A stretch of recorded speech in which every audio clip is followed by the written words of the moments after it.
Is inflation eating into your wedding profits?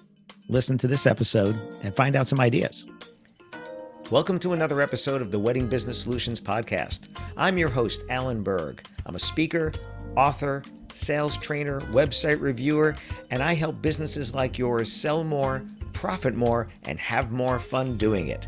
Enjoy this episode. Hi, it's Alan Berg. Welcome back to another episode of the Wedding Business Solutions Podcast. I am so happy to have my friend Trip Wheeler back on with me again. Trip, how you doing? Great, Alan. Happy New Year and happy 2023. Well, thanks to you as well. We're recording this right after the new year. It's going to go out a little bit right after that. And I brought Trip back on because Trip, the company that you have, helps people save on their food and supply costs. But Yes, this sir. is a lot of people listening that are not that. But I just wanted to talk about the things because you have your finger on this pulse about what happened, during COVID and what happened that kind of surprised everybody there. Because we're used to prices going up, but what was different about this? I think it was a culmination of things. I think if you even talk to some of the top economists in the country, I think they're still even a little bit confused about how it all happened. But, when COVID hit, we had all the supply. Manufacturers know what to produce and how much to produce every month, every quarter, every day to fill their needs. Because if you can sell 1 million pounds of something, you can't produce 2 because it'll go bad. So they have a really good idea of like just-in-time inventory about what to do. But man, when the pandemic hit, all the demand was gone, and so everybody shut down, and they didn't know what to do, Alan. And so they just said, "Well, we're just going to shut down everything." Well, that was bad because then nothing got produced. And then when it came back, they didn't have any manpower. They didn't have supplies. The machinery didn't work. I mean, it came back way too fast. And then inflation just exploded. Last fall? I think it might have been the fall of 21, I think is when it started to come back. And no one expected to come back then. And they didn't expect it to come back so fast. And so literally, there were no turkey production facilities, no transportation facilities, no slaughterhouses were open. There was no gas supply. There was nothing. So it wasn't one thing. It was 100 things that made prices just, like I said, explode. It was the perfect storm, if you will, of economic behavior. Yeah, because you had truckers. You see all the time, they say they need more truck drivers, more truck drivers, more truck drivers. Then you have the rails. Then you have the boats stuck outside the ports because there's nobody to unload the boats. Nobody could unload the ports. Exactly. I mean, Right. the boat breaks down. There's nobody to fix the boat. There's nobody to manufacture the part to fix the boat. Right. That was everywhere. I mean, it was impressive. It was unheard of. Right. So you mentioned just-in-time inventory. For people that don't know what that is, the car business had learned this a long time ago as well, which is instead of stockpiling the raw materials, you get the raw materials right as you need to use them. And when things it saves on warehouse space, it saves all your warehouse space. You just pay FedEx to bring it to you the day you need it or within a day, fix it, and then you get another one, and you don't have to warehouse anything. Right. So with the food industry, obviously you can't stockpile too much, but you can stockpile some things, packaging materials and stuff like that. But I mean, think about what happened to the auto industry. They couldn't make them because the chips. Right. You have all the big pieces. Exactly right. But it's and when you think about it, it may not have been the chip that ran the engine. It may have been the chip that ran the radio. It might have been the chip that ran the ABS braking. Right. But you can't have a car without brakes. Right. So and they had 99% of the parts, but they didn't have the chip. So it's all these things that came together there.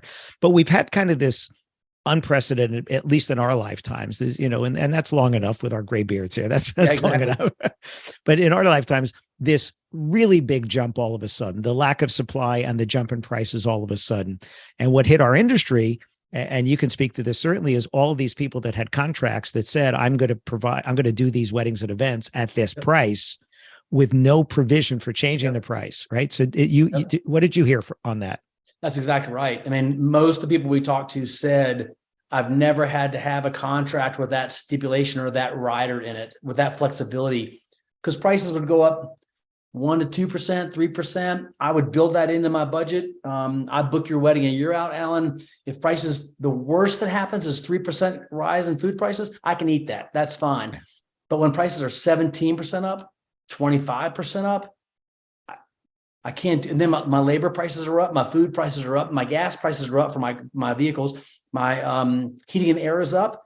all of a sudden everything's up 17%. You can't, not only can you not eat it, you're going to lose a lot of money on that event. It was, again, this is probably going to be said a lot in this podcast, but it was unprecedented. No one had ever seen it before. So they'd never had to plan for it before. Right. And the other thing I saw, people early on in the pandemic, people were panicking a little bit and they were cutting their prices that they were selling for. Yep. Right. So all kinds of different services. Generally a bad move, but right. Generally a bad move, but again, you understand the panic, but it's the same thing what happens with the stock market. People sell when it goes down, which is the wrong thing to do. Exactly. They buy when it goes up, which is the wrong thing to do. And this is kind of what happened. And I was telling people, listen, don't panic. Don't just lower your price, because then you're going to have to do those events. And that was 2022. People doing more events than they've ever done, losing money because of the prices of the food and supplies, if that was, that was your industry there, and then having to live those events that they sold cheap. That was, again, hopefully a lesson learned, a hard lesson for all of us. For a hard lesson learned over there.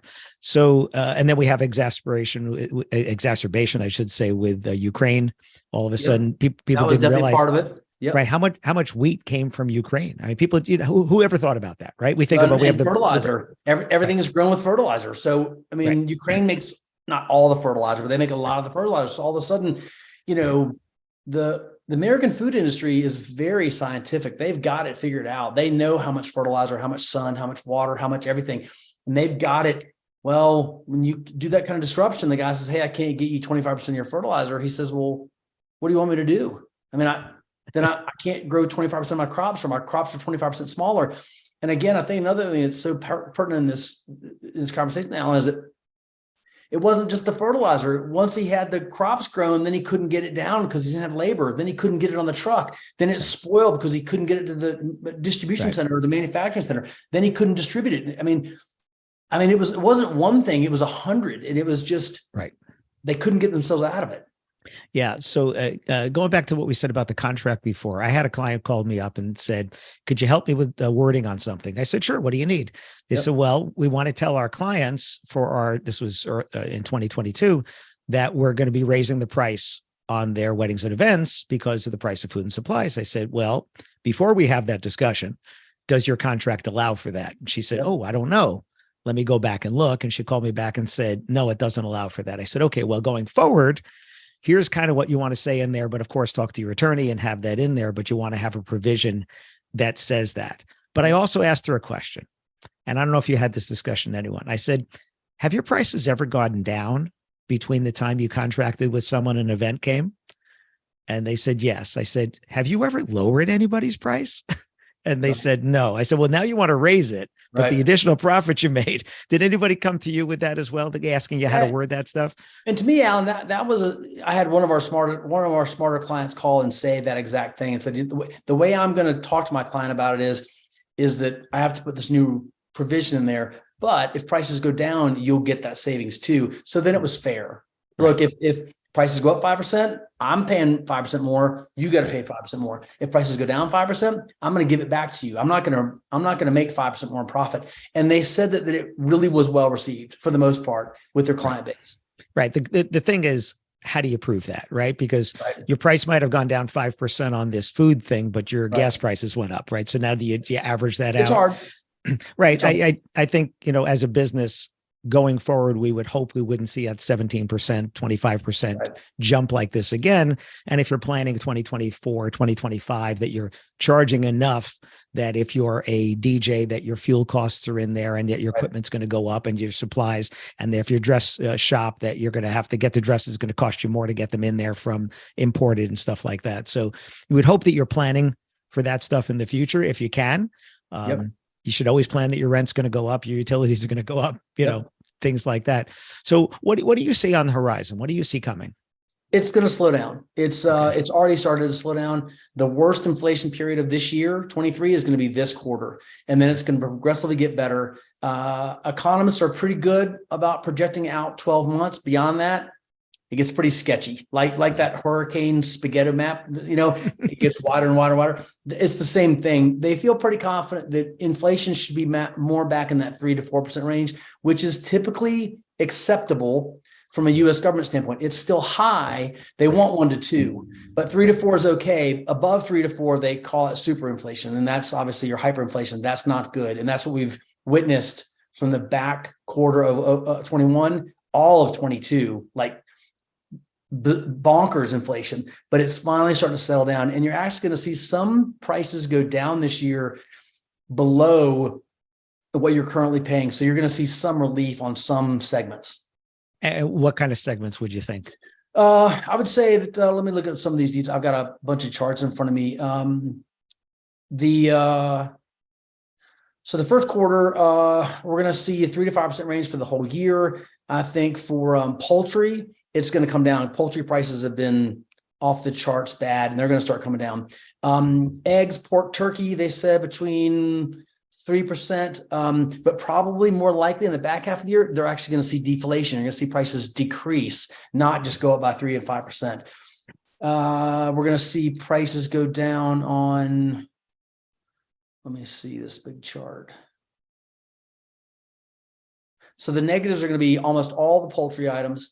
Beef is going to be that 3 to 4% range going up. Almost all your beef. Pork are going to see a pretty significant deflation, decrease in price, 3 to 4 to 5%, which is, still going to push us above where we were in 2019. So it's a little bit all over the board, but poultry down, pork down, dairy probably flat, disposables up, but not that much, and beef up, but again, not that much. Yeah. And then we've already seen gas prices come down dramatically. Yeah. I mean, I was in diesel's gone down a lot. Yeah, diesel's gone down. I was in Texas, and what did I fill up? I filled up my rental car at $2.39 for regular. That's amazing. Yeah, that was crazy because for me, just right now, it was $3.17 here in New Jersey, although I didn't have to pump, but it was $3.17. But $2.39, I had seen $2.79. I was like, whoa, look at $2.79. That's where we are, is $2.79. And so I was pretty happy by that because we were almost $5 or maybe even low $5s. Well, my son in San Francisco, and his car takes premium $7. I mean, absolutely. And we complain about that, but if you go to Europe, and you were just in Europe, you go to Europe and you look at the prices there, it's way more than here. And this is kind of this interconnectivity. The other thing that you don't think about is if you're getting stuff from out of the country, there's also the exchange rate. Yeah. Now, the good news is the dollar has been strong. The bad news is the dollar has been strong, which means that your imported goods cost more. Yeah. I was over in Ireland, and the euro had gone below the dollar, and it's usually about 107, 109, 105, whatever. And the pound had come down to like 107, which is ridiculous because it's normally 120, 125 or something like that. So things were cheap for me, but expensive for them. Yeah. Right. Expensive for them. So you really got to watch what you're buying. Yep. Right. And how you're buying it. I actually had euros, but I was using my credit card because the euros, it was going to cost me euro for euro. The credit card, it was actually going to cost me less because of the exchange rate. We did the exact same thing. We did everything on the credit card. I was like, well. Yeah. But this is the interconnectivity of the world. So many things that the supplies, we're not just talking about caterers and venues here, thinking about everybody else that's in here. Where are you getting your paper from if you're doing invitations? Where are you getting your dresses from? Where are you getting your speakers from and stuff like that? This is that interconnectivity. So besides caterers, does it make sense, or how would you even word it? Let's say if you were a band or a DJ that was, or a photographer, videographer, that if prices go up, your price is going to go up. I don't even know how you would word that. Rephrase it. Are you saying like so we know with a caterer, you're saying, listen, our prices went up 17%. We'd like to protect ourselves, putting it into a contract that if prices go up for your 2024 event, I can raise your price, even though your contract. So how does the DJ do the same thing? Yeah. How does a DJ food prices? Right. Well, I think a lot of the increase, this goes without saying, but I mean, a lot of the food increases are because of base things like labor. So labor is in everything. Labor, the shortages of labor have increased gas prices. Shortages of labor have increased gas prices because you can't produce as much gas, you can't refine as much gas, you can't transport as much gas. So the DJ has the exact same problem as the caterer buying food. So if I buy an iPhone, a pen, a water bottle. A lot of those increases are from the exact same thing, the labor shortages on manufacturing, delivery, that kind of thing. Here's the other thing, Alan. So my wife and I just renovated a home. And as you know, home renovation prices are crazy bad. And a guy yesterday asked me, he goes, do you think prices are going to come down on renovations? I said, no. And I said, well, eventually, but no, not now. He goes, why? I said, because there's still too much demand. If you've got a plumber who can work one job a week or two jobs a week, and he's got 20 people asking for the same job, he's never going to discount anybody, because he's probably going to raise prices. I'll give you a stat that's mind-boggling. This is so counterintuitive. Prior to the pandemic, there was $1 trillion in disposable. Let me give you the exact number. There was $1 trillion in cash that people had in Q4 of 2019. That amount of money now is $4.7 trillion. So you and me are like, I want a car. And there's one Toyota Tundra, but there's 10 of us that want it. Well, the dealership's not going to lower the price. No, they're getting over sticker price. Exactly. So he's going to charge $10,000 and ask you for 12 and me for 14 and that guy for 15,000. And until you and I stop spending money. Right. So the demand is really, problem is the wrong word, but you and I are somewhat causing it. Our caterers and a lot of our clients, because we sell to high schools and colleges and everybody, they had record years or record quarters in the third quarter of this year. Record. Yeah. Well, that means the demand's coming from the public to buy those services, DJ services, dance rental services, tent rentals, catering services. Well, why would prices go down? When the tent guy's got 100 orders and he's only got 10 weekends, he's going to charge the max amount he can, because he knows the sun's going to set here pretty soon. And he's going to be sitting going, well, here's the recession. I wish I'd made more money in that Q3 of 2022 when I had the demand. Well, they did. So that's a big thing of it. And that brings up something that I've been talking about for a long time is it at least for weddings and events. Let's just talk about weddings here. We know that the demand is going down because it has to. There wasn't this backlog. 2022 was the biggest number of weddings in our lifetime. We will never see that again. Which means 2023 could have some overlap from 2022. But by 2024, we're back to agreed. BC. I call it BC, before COVID. Exactly right. 24, 25. I'm with you. I think it's going to take that long for the car industry to settle down, the house industry to settle down, for people to spend that $4.7 trillion, a lot of that to get washed out in the economy, and then normalcy, whatever that is. But here's the thing: the car industry is a good example of what's happening there and should be happening in the wedding and event industry. They're realizing that they can make more money by producing less vehicles. Correct. Right? And they have to build factories for electric and all that kind of stuff, brings in all kinds of things. And right sizing. And I think right before this episode goes out, there's one with Rod McMahon, who's a friend and client of mine in Canada, who has brought down the size of his entertainment company, and he's profiting more by doing less events. I've heard that, not a lot, but I've heard the exact same thing from some of our clients. Right. And this is the thing. This is the right sizing thing. And this is where you can control this as a business. Bigger is not always better, right? Bigger is just bigger. And the lesson learned, if you look at, I'll use a simple example. If I drive through McDonald's, the menu is so much smaller than it was before COVID. I can't get a grilled chicken sandwich. I can't get a salad, right? Things that you could get before. And that makes it easier for them to order, easier for them to produce, easier for them to train people. Storage, everything. Right. And the same thing in the wedding and event industry. So Rod at one point could have done 20 weddings on a day. And now the most he can do is 8. And he said 8 is uncomfortable now. Whereas before he could have done 20 because he doesn't want to max out. He'd rather have 6 or 7. And then if he needs a backup or somebody, he's got that. But he picks the best 6 or 7. Right. Best of 6 or 7. The easiest to work with. Right. And this is a conversation I have all the time. So swinging this all the way around to the fact that how is inflation, affecting your business? Finding the right number and the right price, because that's going to be another thing. People raise their prices during COVID, which is good. Can you sustain that? And one of the ways you sustain it is by pulling back on your availability. Filling your calendar more. So before we go, because you and I could talk about this forever. And I'd love it. Yeah, I agree. Tell people what you do in case they didn't hear the last episode that we did, which is if you look back to an earlier episode that's actually one of the first ones that we did, I think in 2021. But Trip, what is your company and what do you do? Sure. We have a company called SB Value. We really simply, we're a group purchasing organization, a GPO. We are US Foods' largest client. We are 25%, almost 26% of US Foods' entire volume with $8 billion in spend, not quite $8 billion, and about 28,000 clients. We do exactly what every listener would do if they had 28,000 locations and spent $8 billion a year on food or $8 billion on anything. You would use leverage to get better prices. That's it. We just happen to do it for people, give them the prices, and they don't pay us. We get paid by the manufacturers. So big companies are GPOs, Walmart, Lowe's, doesn't matter, Home Depot. Those are big GPOs. They use leverage to buy things cheaper than you and I can, Alan. If you and I buy a 2x4, we're going to buy one 2x4.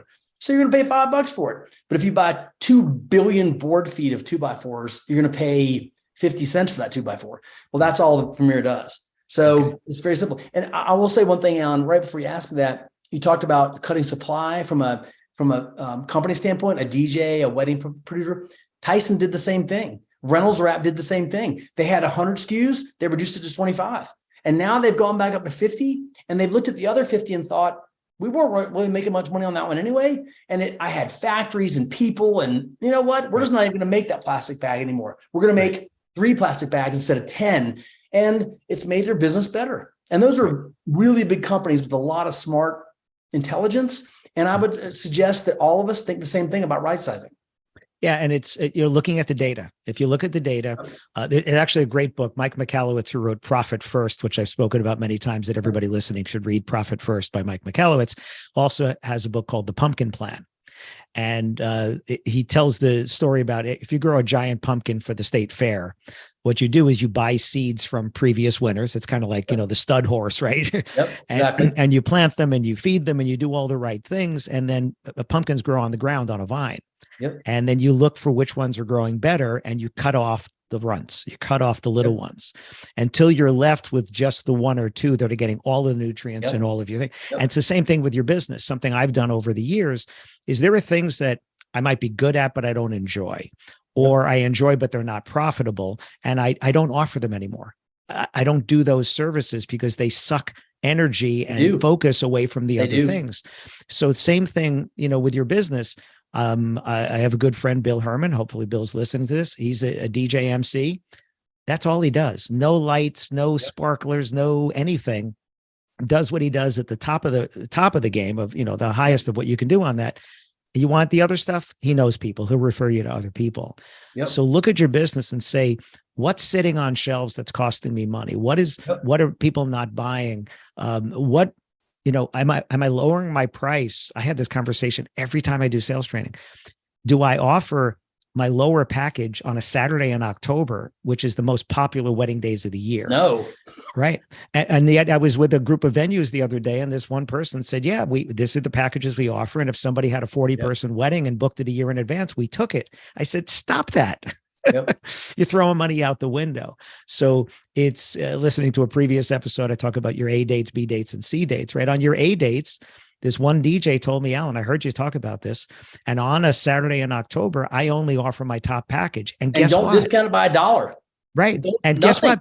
Yeah. And when he tells people this is the only thing available on that day, he fills the dates. Exactly right. He's averaging twice as much.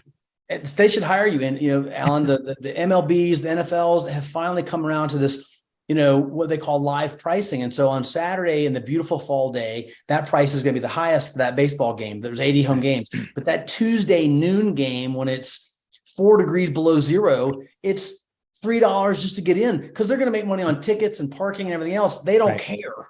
But when it's the Yankees versus the Cubs and it's October, it's sky high. There's no packages, there's no discounts. And that's exactly what they should do. Look at the entire calendar year, find out where your events are, your A events, your B events and C events, and price them accordingly. And say, if you would like less money, if you need a 20% discounted price, I'm not going to give it to you on my A date. I'll give it to you on these B dates or my C dates. Because that's what they're worth. Right. And again, that's just, part of right sizing is also looking and saying, you know what? I tell people, I asked this one DJ who was going from part-time to full-time. And I said, so how many weddings do you want to do in the full year? He goes, as many as possible. I said, wrong answer. Yeah, wrong answer. Yeah. You don't know your inventory. If you don't know your inventory, how do you maximize your profits? Look at Ford. Ford stopped producing cars.